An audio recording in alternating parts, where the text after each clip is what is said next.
Hello दोस्तों, स्वागत है एक बार फिर आप सभी का आपके अपने यूट्यूब चैनल पीएस क्लासेस पर। तो दोस्तों, आज के इस वीडियो लेक्चर में हम एक क्वेश्चन को सॉल्व करने जा रहे हैं और वो क्वेश्चन बच्चों हमने ऑलरेडी स्क्रीन पर लिख रखा है। तो बच्चों, पहले हम क्वेश्चन की लैंग्वेज को समझते हैं, फिर इसके सॉल्यूशन को समझेंगे। तो देखिए बच्चों, क्वेश्चन की लैंग्वेज को एक बार पढ़ लेते हैं। बच्चों, क्वेश्चन में क्या कह रहा था, देखिए, आसुत जल विद्युत का चालक नहीं है। देखिए बच्चों, आसुत जल का मतलब होता है, आसुत जल का मतलब होता है बच्चों शुद्ध जल, यानी ऐसा जल जिसके अंदर कोई भी अशुद्धि ना मिली हो।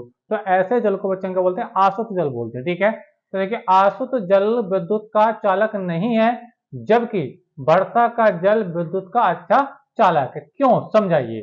तो देखिए बच्चों, क्वेश्चन ये कह रहा है, क्वेश्चन में ये हम लोगों से पूछा गया है कि जो शुद्ध जल होता है, जो आसुत जल होता है, उसके अंदर विद्युत धारा प्रवाहित नहीं होती है, उसके अंदर करंट फ्लो नहीं होता है। जबकि जो वर्षा का जल होता है बच्चों, उसके अंदर क्या होता है बच्चों, विद्युत धारा प्रवाहित हो जाती है।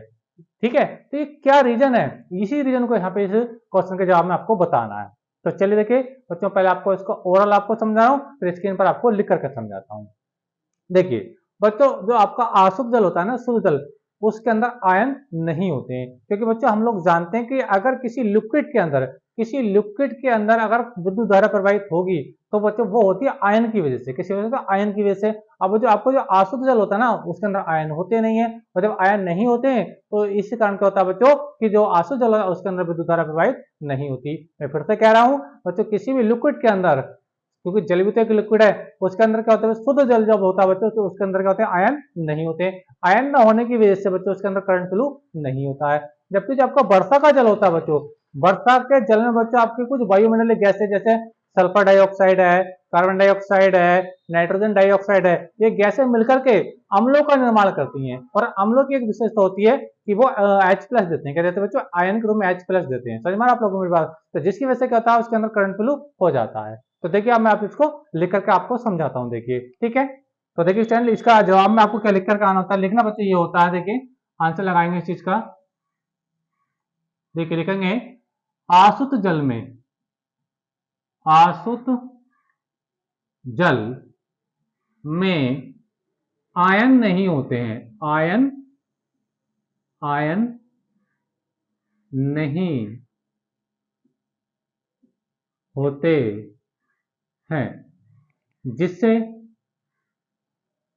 जिससे उसमें विद्युत धारा, यानी करंट, विद्युत धारा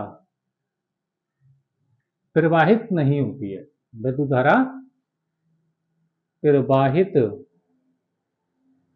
प्रवाहित नहीं होती है। ठीक है, अच्छा, जबकि जबकि वर्षा के जल में, वर्षा के जल में वायुमंडलीय गैसें, वायुमंडलीय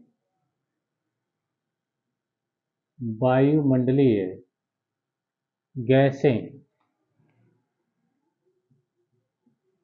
जैसे SO2, CO2, NO2 आदि मिलकर मिलकर अम्लों अम्लों जैसे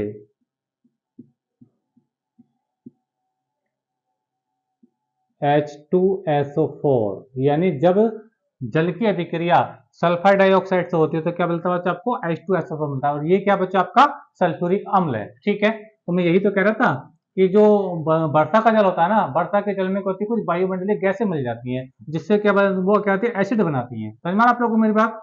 तो SO2 बनाती हैं ये। ठीक है, और आपका जब वर्षा का जल CO2 से रिएक्शन करेगा तो H2CO3 H2CO3 तथा HNO3 आदि बनाती हैं। ठीक है, तो मैंने क्या लिखा था, एक बार फिर से समझा रहा हूं। अशुद्ध जल मतलब शुद्ध जल में आयन नहीं होते हैं, जिससे उसमें विद्युत धारा प्रवाहित नहीं होती है। तो या तो यहाँ इसका जो यहाँ तक का बच्चों क्वेश्चन का जवाब था वो यही होता हो जाएगा कि शुद्ध जल के अंदर बच्चों क्या होते हैं, आयन नहीं होते, जिसके अंदर जिसकी वजह से उसके अंदर करंट फ्लो नहीं होता। जबकि वर्षा के जल में वायुमंडलीय गैसें जैसे सल्फर डाइऑक्साइड है, आपका कार्बन डाइऑक्साइड है या नाइट्रोजन डाइऑक्साइड है, ये जल से रिएक्शन कर करके, ठीक है, ये देखो जब जल की अभिक्रिया सल्फर डाइऑक्साइड से होती है तो क्या बनता है, ये आपको सल्फ्यूरिक अम्ल बनता है। याद रखना ये वायुमंडल में कैसे होती है, समझ में आप लोगों को, तो जल से अभिक्रिया करके सल्फ्यूरिक अम्ल, ये आपका H2CO3, ये आपका नाइट्रिक अम्ल आदि अम्ल बनाते हैं। ठीक है, और अम्लों की क्या विशेषता होती है, अम्ल के अंदर बच्चे, क्योंकि ये जो होते हैं बच्चे लिक्विड फॉर्म में होते हैं, वर्षा का जल तो लिक्विड फॉर्म में होता है ना, तो इसमें देखो कैसे आयन मिलते हैं। देखो H2SO4 की बात करते हैं तो H2SO4 का बच्चों वियोजन कैसे करेंगे, देखिए H2SO4 का वियोजन होता है बच्चे आपका 2H positive plus SO4 negative. समझ में आप लोगों को मेरी बात। तो ये सल्फ्यूरिक अम्ल का क्या हो गया, वियोजन हो गया। ऐसे आप किसी को कर सकते हो, देखो H2CO3 कर लो, H2CO3 कैसे वियोजन होगा, तो देखिए देखो ये H प्लस दे रहा है ना, H प्लस दे रहा है, तो H प्लस देने का मतलब क्या, ये एसिड है। तो देखिए ये क्या होता है, देखिए देखो HCO3 minus plus H plus, तो देखो ये यहाँ से भी क्या मिल रहा है, H प्लस मिल रहा है। समझ आप लोगों को मेरी बात। आगे देख लीजिए, देखो आगे क्या देखिए आपका नाइट्रिक अम्ल है, तो नाइट्रिक अम्ल यहाँ देखिए HNO3 है ना, HNO3 जब इसका वियोजन होगा तो क्या मिलेगा हमें, देखिए NO3 माइनस मिलेगा, ठीक है, और ये H प्लस मिलेगा। समझ में आ रहा। अब देखिए यहाँ पे भी मुझे H प्लस मिल रहा है, यहाँ पे मुझे H प्लस मिल रहा है, और यहाँ पे मुझे H प्लस मिल रहा है, तो जहां से H प्लस मिलता है वो क्या होते हैं, एसिड होते हैं।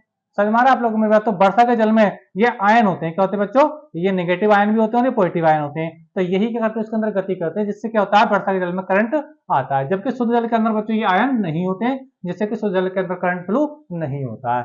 तो ये बच्चों इस क्वेश्चन का जवाब हो गया। तो आई होप बच्चों आपको अच्छे से समझ में आया होगा कि जो अशुद्ध जल होता है, जो शुद्ध जल होता है, विद्युत का चलन इसलिए नहीं करता है क्योंकि उसके अंदर आयन नहीं होते हैं, और वर्षा के जल में बच्चे क्या होते हैं, आयन होते हैं। ठीक है, और ये आयन कैसे बनते हैं, जब शुद्ध जल वायुमंडलीय गैसों से क्रिया करता है तो ये निम्न प्रकार के एसिड बनाता है। जब इन एसिडों को जब वियोजित करते हैं तो इसमें प्लस और माइनस दोनों मिलते हैं। तो इन्हीं आयन की वजह से वर्षा के जल में क्या होता है बच्चों, करंट फ्लो हो जाता है। तो आई होप आपको वीडियो अच्छा लगा होगा, वीडियो लेक्चर कैसा लगा कमेंट करके जरूर बताइए। लेंगे नेक्स्ट वीडियो में किसी नेक्स्ट टॉपिक के साथ, तब तक के लिए धन्यवाद। Best of luck.